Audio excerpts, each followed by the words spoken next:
శ్రీ పొట్టి శ్రీరాములు నెల్లూరు జిల్లా కావలి పట్టణంలో మాజీ ముఖ్యమంత్రి వర్యులు స్వర్గీయ డాక్టర్ నందమూరి తారక రామారావు 30వ వర్ధంతి సందర్భంగా కావలి ఎమ్మెల్యే శ్రీ దగ్గుమాటి వెంకటకృష్ణారెడ్డి ఆధ్వర్యంలో స్వర్గీయ డాక్టర్ నందమూరి తారక రామారావు 30వ వర్ధంతి కార్యక్రమాన్ని అత్యంత వైభవంగా ఘనంగా నిర్వహించారు. కావలి పట్టణంలోని మాజీ పార్లమెంటు సభ్యురాలు స్వర్గీయ మాగుంట పార్వతమ్మ ట్రంక్ రోడ్డు నందు డాక్టర్ నందమూరి తారక రామారావు విగ్రహానికి కావలి ఎమ్మెల్యే శ్రీ దగ్గుమాటి వెంకటకృష్ణారెడ్డి ఆధ్వర్యంలో తెలుగుదేశం పార్టీ నాయకులు, కార్యకర్తలు, అభిమానులు అన్న నందమూరి తారక రామారావు విగ్రహానికి పూలమాలలేసి ఘన నివాళులు అర్పించి నటరత్న నందమూరి తారక రామారావు ఆశయాలను కొనసాగిస్తామని నివాళులర్పించారు. పై కార్యక్రమంలో కావలి ఎమ్మెల్యే శ్రీ దగ్గుమాటి వెంకటకృష్ణారెడ్డి, తెలుగుదేశం పార్టీ పట్టణాధ్యక్షుడు గుత్తికొండ కిషోర్ బాబు, కావలి పట్టణ తెలుగుదేశం పార్టీ నాయకులు, కార్యకర్తలు, అభిమానులు పాల్గొన్నారు.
సఫికేషన్ ముందు లోపల వాళ్ళకి గాలి ఆడటం లేదు కాబట్టి మీరు పాటించవలసిందిగా కోరుతున్నాం.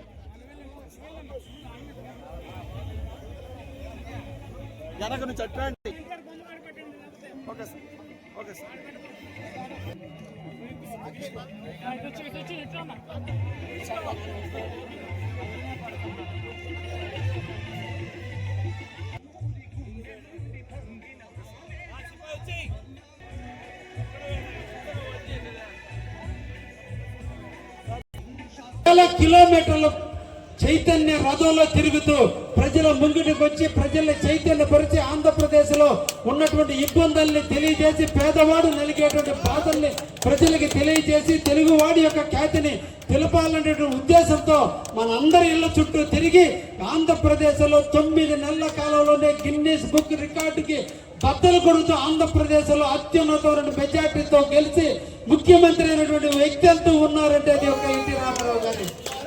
ఆ రోజు వారు ఇచ్చిన ఆశయాలు, వారు చూపిన మార్గం, ఈ రోజున వాటిని పుణికిపుచ్చుకున్నటువంటి ఈ రోజు కలియుగ రాముడైన చంద్రబాబు నాయుడు గారు ఈ రోజు ఆ భావాలన్నింటినీ పుణికిపుచ్చుకుని ఎంతో మంది బీసీలకు పదవులు ఇచ్చారు, ఎంతో మంది ఎస్సీలకు పదవులు ఇచ్చారు.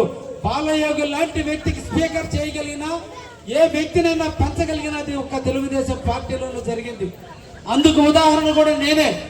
నా వెనక బలం లేదు, నా వెనక కుటుంబం ఖ్యాతి లేదు, మా తాతలు కానీ మా తండ్రి కానీ రాజకీయాలు లేవు. కానీ చేసే పట్టు ఉన్నటువంటి వ్యక్తిని గుర్తించే పార్టీ అంటూ ఏదన్నా ఉందంటే అది తెలుగుదేశం పార్టీ మాత్రమే. చెయ్యాలని తపనున్నదని గుర్తించే పార్టీ తెలుగుదేశం మాత్రమే.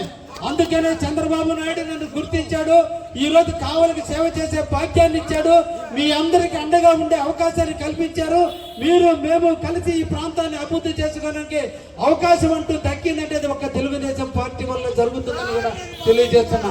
రేపటి రోజున రామకృష్ణ పదవి వచ్చినా, నిన్నటి వరకు రంగారావు గారు పదవులు తీసుకున్నా, ఏ ఒక్కరైనా పదవులు చేశారంటే అది ఒక్క తెలుగుదేశంలోనే జరుగుతుంది తప్ప ఏ పార్టీలో కూడా పదవులు రావు అనే విషయాన్ని కూడా తెలియజేస్తున్నా.